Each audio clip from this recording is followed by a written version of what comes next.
So sometimes in narcissistic relationships, the one of the main things that keeps you there is peer pressure. Say hey. And if you're new here, I have narcissistic personality disorder. So a lot of times when I'm talking to people over Zoom and things like that, one of the main factors that keeps them in these narcissistic relationships is fear that if they leave that narcissistic relationship, their friends or their family members will lash out at them, will reject them. How could you leave such a good relationship? He seemed like such a good guy. Man, how can you leave such a good relationship? She seemed like such a good woman. And peer pressure works both ways because sometimes peer pressure can keep you in a relationship longer, and then sometimes peer pressure can help you get out of a relationship sooner than what you need to be. So sometimes it's wise to listen to your friends, and other times it's wise to listen to yourself. See what's best for you because you have to live your life, not your friends. And I'm sorry this video is all over the place, but she is just doing too much. Hey. What is going on, beautiful people? Welcome to another episode of A Narcissist Explains. I am Lee Hammock, the self-aware narcissist that uses my platform to raise awareness for narcissistic personality disorder, get more people into therapy, and also validate the victims and survivors of this disorder as well.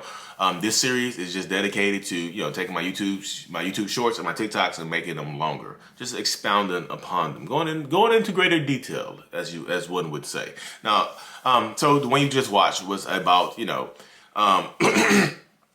excuse me. The one you just watched was about how peer pressure can affect you staying or going from a narcissistic relationship. And not only peer pressure, it could be family pressure, work pressure, self-pressure, pressure from the narcissists themselves. Because a lot of times, one of the most important things to a narcissist like myself is, image and reputation. I want my reputation to remain intact. I want people to, I want to make sure that the world sees me how I want them to see me. I want to portray to the world a good image of who I am. And I want you, my significant other or my family members or my friends, to help me, portray that image as well. So when I am dealing with, so if I'm in a relationship with you, I want like literally, if I'm not isolating you, if I feel like your friends do like me, I want to make sure that they stay liking me. I want to make sure that when I'm around them, I'm well behaved like a kid. I'm well behaved. I want to make sure I'm engaging with them. I'm making them laugh. I want to make them to feel like I am one of the crew, so to speak. You know what I mean? So if I'm doing that, they like me. I'm having fun with them. I'm making them laugh. They enjoy me. But when me and you get home, or you and the narcissist get home, the narcissism comes out. The night wasn't as good. It ended on a sour note. There's no cheek clapping. There's no nothing. There's arguing. There's fussing. There's fighting, and then there's probably sleeping apart or going to sleep crying or something like that because something minute happened that I held on to for the whole night and then waited till I got home to tell you about it. You know what I mean? But literally, that's how it goes right there. Literally, the way the mind works is that that's how it goes. So when you try to leave me, if you decide that you want to up and leave me, hey girl, I'm gonna leave Lee, and they're like, wait, what? You gonna that everybody out here is a Kevin Samuels acolyte, or they graduate from they attend the church of Kevin Samuels, and where they think every man is just an alpha man and a high value man. When you make $8 an hour, you're a high value man. Bloop bloop beep beep beep beep bump bump bump. Do you see how that works right there? So you want to go out there to the real world where there are Kevin Samuelites out there waiting to treat you terribly? You want to go out there to the real world where the city boys are out there, just cheating for fun? Like, you have a good man. You need to stay in that relationship. I don't know what y'all have done or what you have done to him or what he's done to you or what y'all have been through together, but you need to stay with that man because he's a good man. He hasn't done anything wrong. Got you. You see how that right there? You see how that peer pressure? Now you pressure into thinking that the world, like, I'm the best choice for you, regardless of what I put you through, regardless of whatever the narcissistic person in your life has put you through. Your friends are going to make it seem like that I'm the best choice for you going forward. So when that situation arises right there, what are you going to do?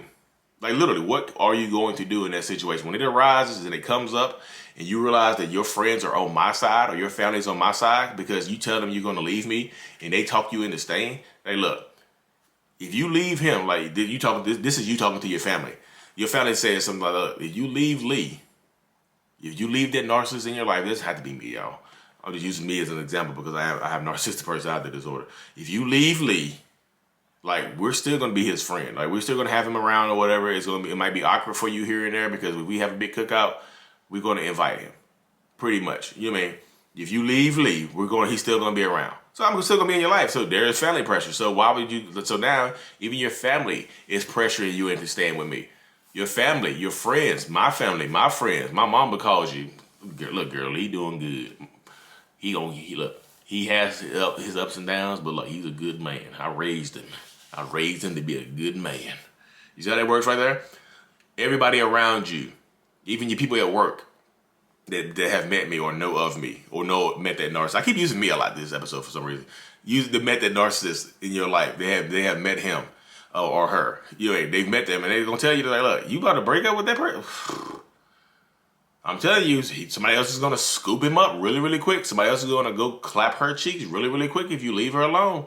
I'm telling you got a good one. You better not let it go. So now they put the fear in your head that if you leave this person, they're going to move and somebody else is going to go get them really, really quick. So, one of the biggest fears of people dealing with narcissists is watching them be with somebody else and treat the next person better. So that fear is put into your head. Now that fear is palpable. Now it's right here in front of your face. People are saying it. People are making your biggest fears come true. People are saying that your biggest fears are going to come true. So that keeps you in this relationship dynamic longer than what you have to be. And I'm just, I'm not going to change. I'm just going to be me. I might promise to change. The narcissist in your life might promise to change and do some other stuff. But, eventually the patterns revert back to the same person. And the patterns revert back to who they were originally. The patterns revert back to it. They might promise to change for a little while, but, they go back to who they were originally. They go back to the person that's been treating you terribly for so long. They go back to that. That's the base state. The base state is treating you badly. You know what I mean? So you have to get to the point where you figure that it's okay to pick you. A lot of people are not going to understand narcissistic abuse or the domestic violence or whatever, male or female. Now a lot of people are not going to understand your perspective unless they know about narcissists, unless they've been through something similar. They're not going to understand it, and that's going to make you feel like you're alone. So why you're going to feel like you're alone? So now you're isolated. That's a different way a narcissist isolates you. They get all your family and friends on their side. So now if you leave me, they're going to be on my side. So it's like isolating you away from anybody else because you can't talk about it to anybody else now because they're not going to believe you. Because what I've shown them, what the narcissist has shown them is what they're going to believe. I know they had you in their life for so long. They had you around for so long. What they have shown you is going to be that right there. You know what I mean? So you have to get to the point where you're okay with choosing you and then telling your story later on. Just being by yourself a little bit. Healing, and then if your family and friends don't believe you, just let them know, look, this is my choice. I just whatever happens between us. It's my choice to leave that person alone. You don't have to go into detail. If going into detail you feel like will help you, go into detail. But sometimes you just got to be okay with picking you and choosing you, and don't let the pressure, the outside pressure of family, friends, and stuff like that keep you in this cyclical relationship where it just goes in circles and things like that. Where you start happy. Go back to unhappiness, and the unhappy switch stays on longer than the happy switch. So get to the point where it's okay to pick you. You'll be fine, I promise you. Stay strong, stay empowered in your journey. Don't let people pressure you into staying into a relationship that you really don't want to be in. I promise you, because it does get worse. Because when you feel like you're ready to go, you feel like you're ready to leave, you feel like it's time to go, time to leave, then make a plan and do it. Stand on it, stand behind it. You know what I mean? Stand on it, stand behind it, and just stay strong, because the more you reconcile, the worse it gets. I promise you. Anyways, y'all, thank y'all for tuning in to another episode of Narcissist Explains. Like and subscribe for more. I really, truly appreciate every single one of y'all. Mental illness is out. Peace.